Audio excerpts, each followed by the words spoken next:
সমাগত বিধানসভা নিৰ্বাচনৰ সন্দৰ্ভত ভোটাৰ তালিকা সংশোধনী কামৰ লগত জড়িত চৰকাৰী কৰ্মচাৰী তথা বুথ পৰ্যায়ৰ বিষয়া আৰু পৰ্যবেক্ষকসকলৰ মাজত এক প্ৰশিক্ষণ অনুষ্ঠিত হৈ যায়।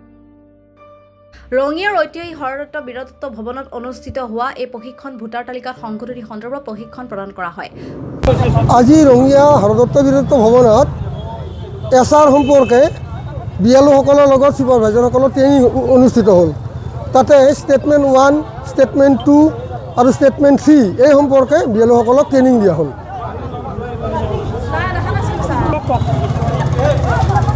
ষ্টেটমেণ্ট 1ত হ'ল তাতে ভোটাৰ লিষ্টখনৰ সম্পূৰ্ণ পৰিয়ালৰ নামবিলাক থাকিবই। তাতে যদি মানে কাৰোবাৰ নামটো কিবা কাৰণত শুধৰণি কৰিব লগা হয়, কাৰোবাৰ নামটো যদি বাদ পেলাব লগা হয় পৰিয়ালৰ সন্মতি সাপেক্ষেহে, আৰু যদি মৃত ব্যক্তি থাকে তেনেহ'লে তেওঁৰ নামটো তাৰ পৰা গুচাব লাগিব আৰু সেইখিনিয়ে তাতে আপোনাৰ ফিল আপ কৰি দিব লাগিব ছাইডত।